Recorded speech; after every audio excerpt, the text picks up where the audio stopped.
We got Unit 7, Lesson 8. We have one lesson after this left. We're hitting surface area and volume of different figures. So yesterday we did prisms and cylinders. Today we're doing pyramids and cones. And tomorrow we're doing spheres. Okay? So right pyramid. A right pyramid is a pyramid whose sides are triangles. So now you have these triangles all out. So now you have 1, 2, 3, 4 triangles, which has its apex, the vertex, at the tip of the pyramid aligned directly over the center of the base. So obviously some pyramids can be tilted, their tips can be tilted, but a right pyramid means it's like directly in the center of the pyramid. Okay? And so that's also going to mean that these sides are equivalent.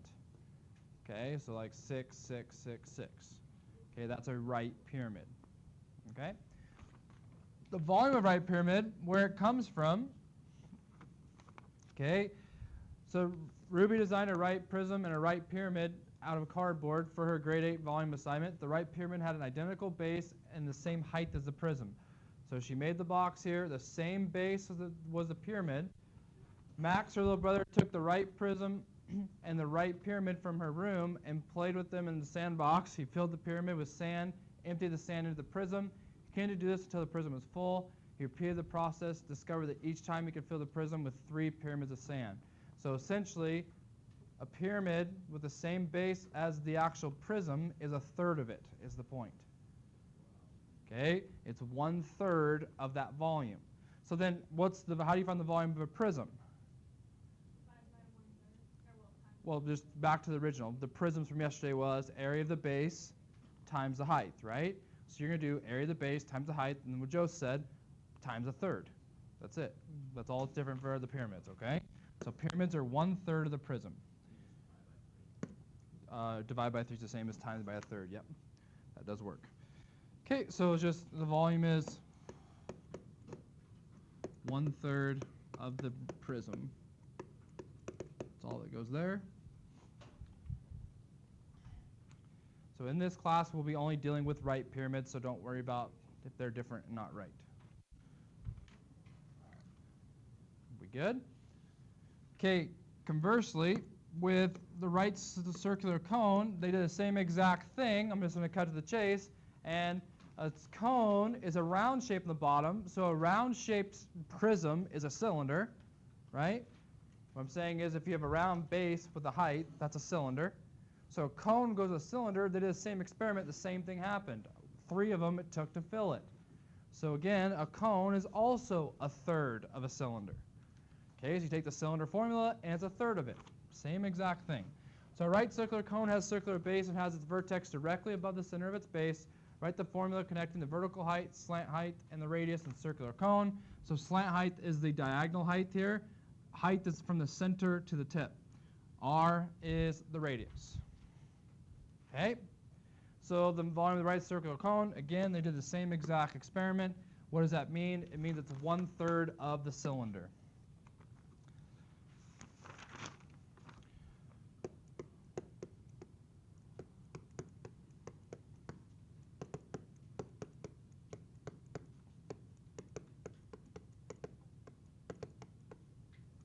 So 1/3 of the volume of a cylinder.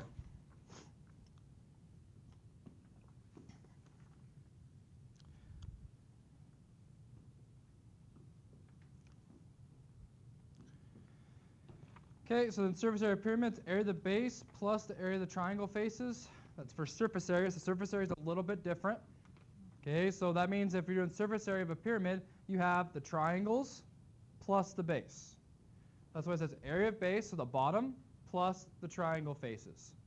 So you really have to find one triangle, times it by 4. Okay? Cone, area of the base, the circle, area of the curved surface, so that wrapped around piece of paper. The only thing about that is it's a little bit different. It's not as easy as a cylinder because it's not a rectangle anymore because it's up to it's obviously shrunken down, so it's a cone here. Okay, so it's no longer perfectly a rectangle. So we'll talk about that in a second. It's pi r s. So what does S stand for? Slant height, okay? All right, so here is your formulas. These are the formulas for those things you're going to be using. Okay, we talked about volume already. Surface area, it's pretty much the pieces. The only thing that's tricky there, like I said, is pi r s. So pi, radius, and slant height. Okay? One thing I do want to point out, I think we're going to get to in a second, so I'm probably jumping the gun a bit, but I do want to point out that if you're given the height and the radius, and it says to find the surface area, don't say can't do. So what I'm saying is we need the slant height, right? If they give you the height and the radius, this right here makes a right triangle. So you can. You have to use Pythagorean Theorem to get that. That's a hypotenuse right there. Right, so if I told you the height was 12, the radius was 4, you'd go 12 squared plus 4 squared equals your slant height. Okay? They do that a lot. They like to give you a missing piece. So if you're ever given two of them, you can always find the third one. Okay? So just keep that in mind going forward. Okay, so let's get some examples done, and then we'll be on our way. All right, so the Great Pyramid of Giza is considered to be one of the 7 wonders of the ancient world. It's approximately 147 meters tall, has a square base, sides measuring approximately 440 meters. Make a sketch of the pyramid and calculate the volume to the nearest centimeter. Okay, since my pen's not amazing, I'll let you guys try to sketch it, but ideally you have the, your little base there. I'm sure you guys can do a little better one than that, but it's 440 by 440. And the height is 147. So we want to do the volume. So we want to do 1/3. Big A stands for base area times the height. So essentially, for the volume, all we want to do is we want to go volume 1/3 of 440. I'm just going to write it squared, right? Because there's just 2 of them multiplied by themselves. And then times 147.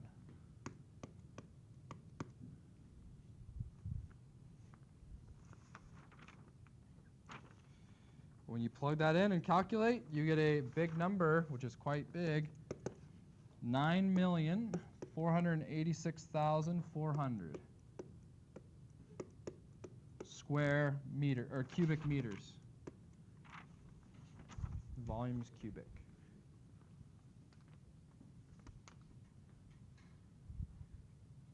Okay. So make a sketch of the net of the pyramid and calculate the surface area to the nearest. So what that means by net means if, like, let's pretend you unfold it. So if you unfold a pyramid, it looks like this, like a little star. You took them and you just unfolded it. That's what you'd have. Yeah. You have 440 by 440. That's one piece, right? Okay, how do we find this one, though? It says you're not supposed to use the base, though. Oh, okay. Won't use base then. Thanks. So the base is included because it's underneath, so we don't see it. Okay, so the net wouldn't touch it, so we don't have to use that. Thanks, Hayden. Okay, so we need these 4 triangles. We need to figure out their area. What's that? Yeah, it's going to be base times height divided by 2. But the problem is we have the base, we don't have the height. Because our height comes from the center, right? It's just like I showed you with the cone. We have to use Pythagorean Theorem. Because we do have, if I took a slice out of this, we do have the vertical height, and we do know what's, like, if this height of the pyramid comes straight down the middle, right? So it cuts that 440 into 220, and this is 147, and we can find our hypotenuse. Okay, so what I'm doing is our height here, we can come down and we can take it to here. It's kind of hard to draw, obviously, 3-dimensionally. See that? It's this triangle right here I'm doing. We know this height, and we know that distance there. So it's 147 squared plus 220 squared equals slant height squared. We're trying to find the slant height of the pyramid. That is correct. 264.6 is correct. So 264.6 is our slant height, which in this case is the height of the triangle. I know there's a couple H's going around here, but that's the triangle height. It'd be 440 times 264.6 divided by 2. 440 Okay, why am I using 440 and not 220? Yeah, because we want the whole base, right? We only used half because, remember, I got that triangle from here, straight up and down. Like, that's where I got it from, in the middle there. Yes, we're getting to that in a second, but yes. Any questions so far? I know we're throwing a lot of quick numbers out here. So we didn't have the slant height, which we needed to get the height of the triangles on the outside of the pyramid. Okay, so this right here, we did this work here to get S, which is this height here. We know this one, that's 440. We got that when we did the Pythagorean Theorem. So we go ahead and calculate that, and then as Caleb said, there is 4 of them, so we times that answer by 4. So you're going to get, once you do that, so if I go ahead and just put a 4 out here, 232,841 square meters is our answer.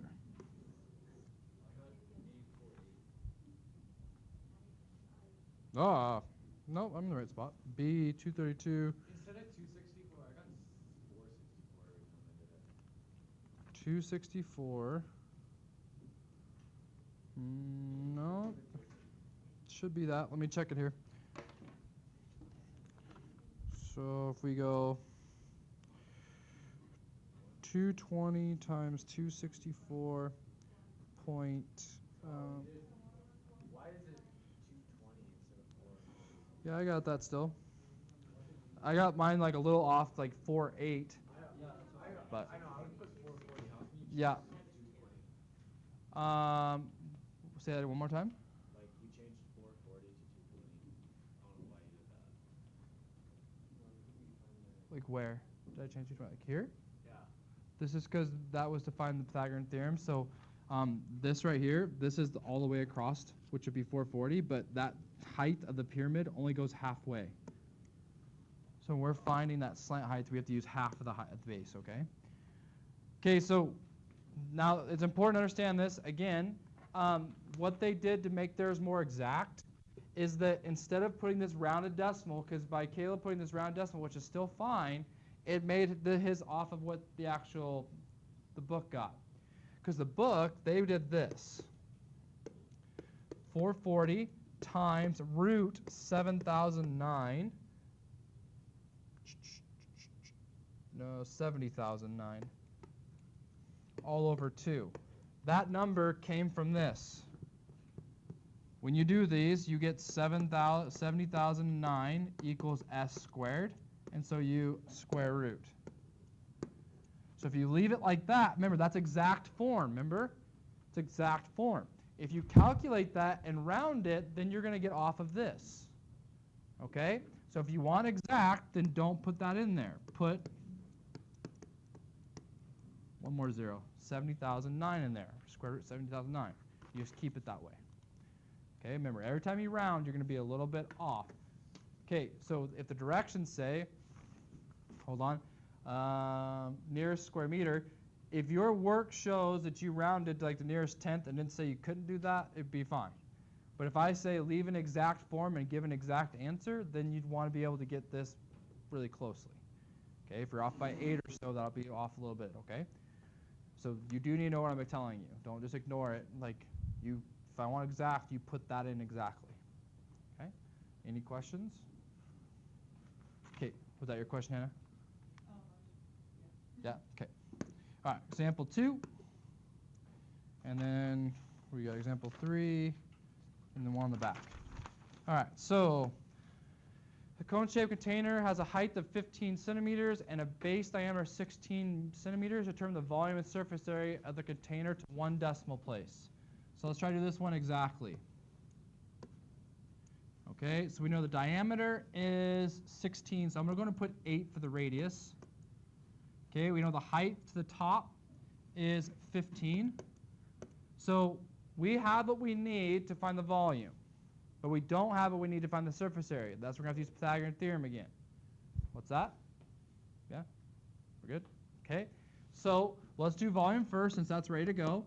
Volume will be 1/3 pi r squared, so 8 squared, times 15. That will be your volume.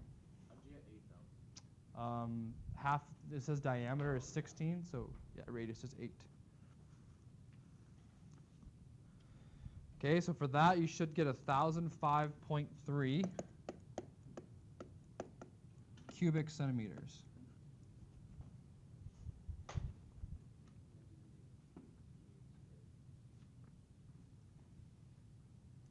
Okay, so then this one, we have to use Pythagorean Theorem to find the slant height. So I have to go 15 squared plus 8 squared equals slant height squared. 225 plus 64, 289. So the thing that's good about this is it will be exact because square root 289 is not a decimal. It's 17, so we have a nice whole number. We don't have to worry about that exact issue from the last problem. So we know that the slant height is 17. Everybody okay with that? Okay, so then we go to our surface area formula. It's pi r squared plus pi r s. So pi r squared, so pi 8 squared plus pi 8 17. That's our surface area. When you calculate that, you should get 628.3 square centimeters.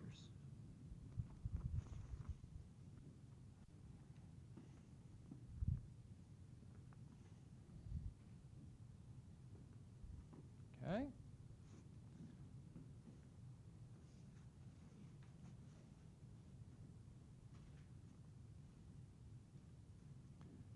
So like I said, all of the pyramids you're going to do are going to be right pyramids, but the shapes can change, which we're having a hexagon one next.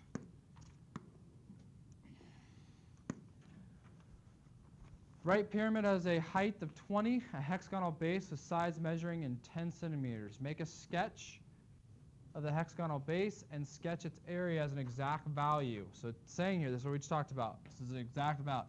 So anytime you go to round, don't do it. Okay? Don't round. All right, so let's see what we got to do here. So it says first draw the hexagon. So let me see if I can get a hexagon here to save some time. There we go. Okay, so I got my hexagon. Okay, and then it says the sides of my hexagon are 10 all the way around.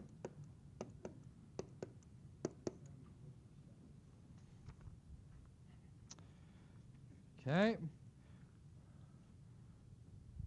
So we want to know, we essentially want to know, like, how far across the hexagon is. Yeah, I want to make it in a triangle. That's correct. So we want to know, like, what's that half point? What's that half point? What's that half point? Because we want to know, because the height needs to come down to the dead center, right? We know the height comes up from there at 20, but we want to know, like, well, how far is that? How far are these lines? How wide is my hexagon? Okay, it's not just 20. So how can we figure that out?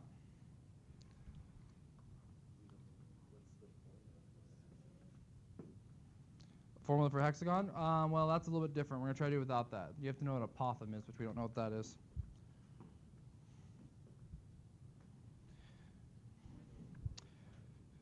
So I will tell you, you can know that it cuts it into 6 equilateral triangles. So that means that all these triangles are 10. A hexagon does. A right hexagon, if you make the triangle side, they're all equilateral. So what we know is this right here is 10, for example. So if I draw a line straight down here, and then I'll take your... If I draw this straight down, if these are both 10, and I draw straight down, what happens to this? It gets cut in half. So now we have 10, 5. We have 2 values of a right triangle. Okay, so I got 5 because these are isosceles triangles. An equilateral is technically an isosceles because they have 2 of the same size, but it's equilateral because they're all equal. And so if I draw this line straight down, it cuts that 10 in half. So now we can go 10 squared minus 5 squared equals this like little height squared. 100 minus 25. So the height is square root 75, because 100 minus 25 is square rooted. Do not get that decimal.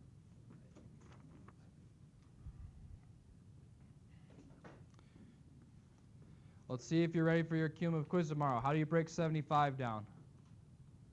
How does it break down?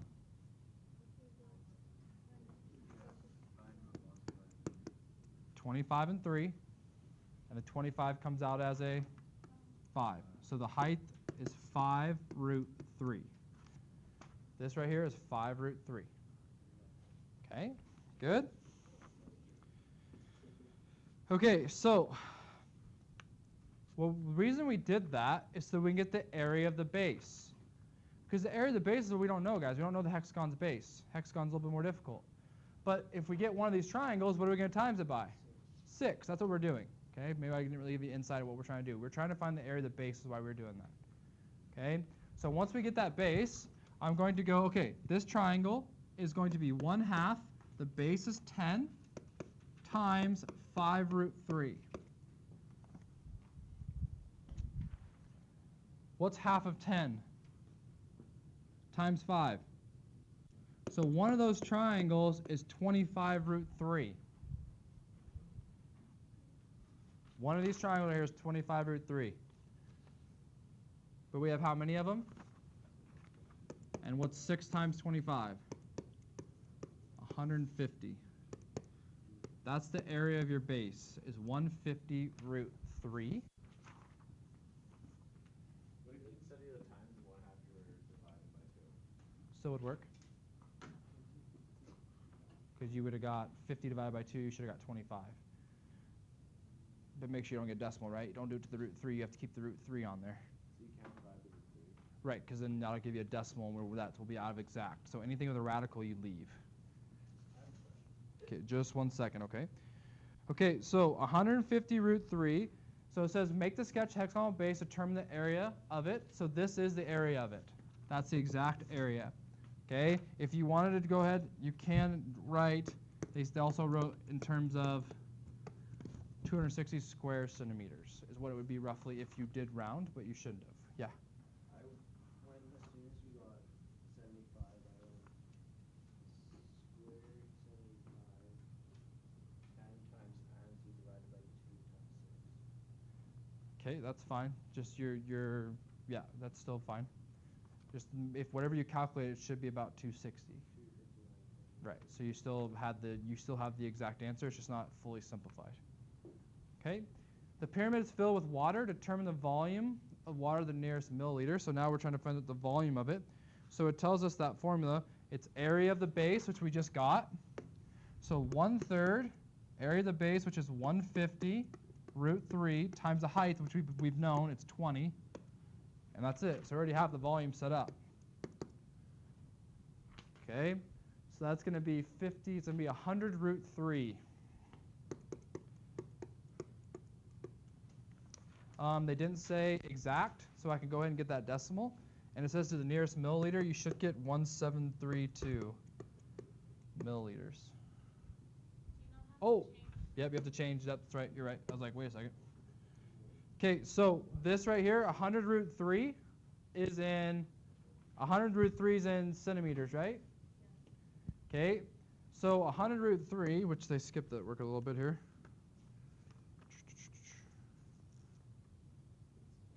Yeah, but centimeters is 1 to 1.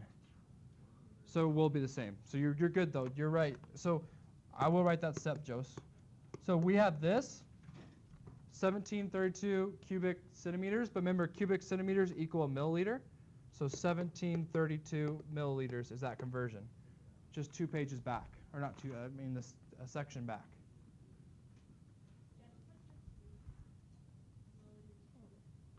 No, it's not cube because milliliters are a cubic measure. Good question. Yeah. I got 1,000 instead of 100. 1,000 root 3? Yeah. So we got 150 times 20 divided by 3. Yep, that is 1,000. Yep, that's all misprints. Yep, good. Good. I was going to say that doesn't make sense because I know 100 root 3. There you go. Thank you. So 1,000 root 3. There you go. Good catch. You guys are on the ball today. Appreciate it.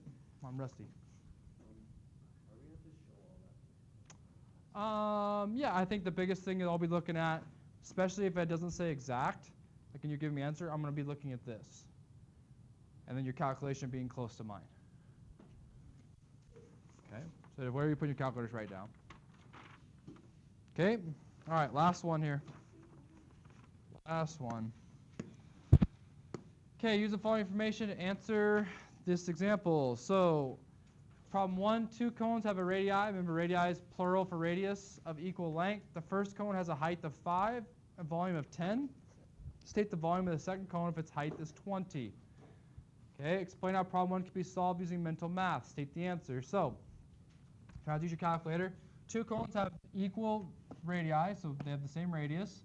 The first cone has a height of 5, a volume of 10. State the volume of the second cone if its height is 20. So what's going to happen? It's going to be 4 times more. This one's height was 5. This one's 20. It was 4 times more, so this one's picking up a factor of 4. So its volume is going to multiply by 4. So its volume will not be 10, but 40. Just times that by 4. Okay, because the reason this happens, they're trying to point something out to you, is that these formulas are all multiplication. If you add one adjustment to one thing, so if I change my height from, in this case, if I'm changing my height from 5 to 20, that's the same thing as timesing it by 4. So I'm timesing everything by 4, essentially, which even the answer. So if we do this again here, first cone. So I'll say first cone.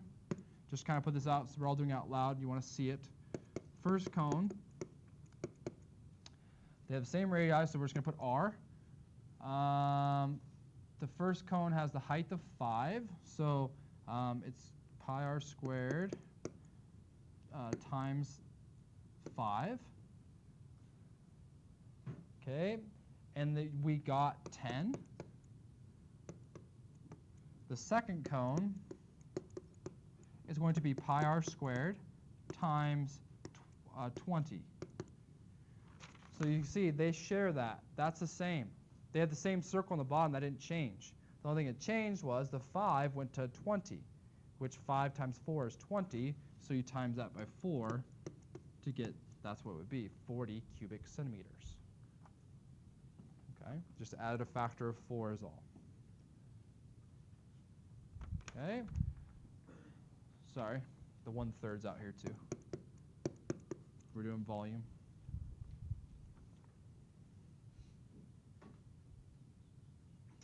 Okay.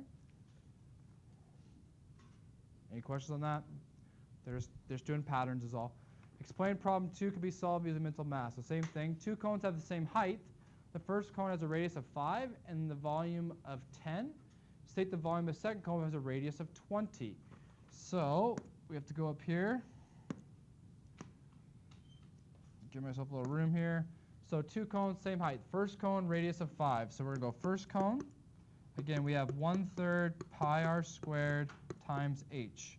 So the first cone is 1/3 pi 5 squared. We don't know h is 10 again.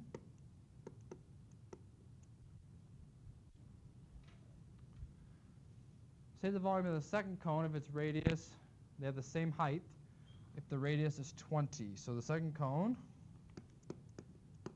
is going to be 1/3 pi 20 squared IH.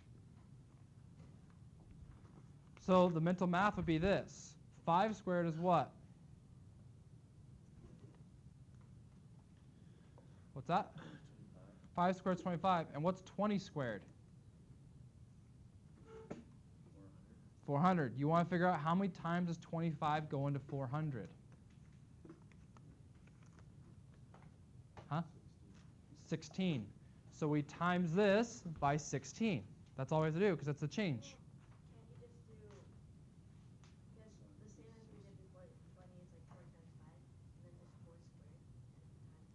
Yep, 4 squared as well. Yep, that's as good too. You can do it before. So what Luke's saying is it's still times 4 and then squared. So a change of 4, squaring it now makes it 16.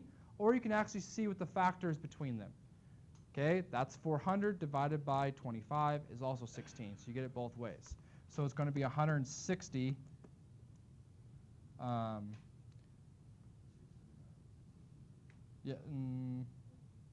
Nope, it's 160. 160 cubic centimeters. With the mental math there. Okay? All right.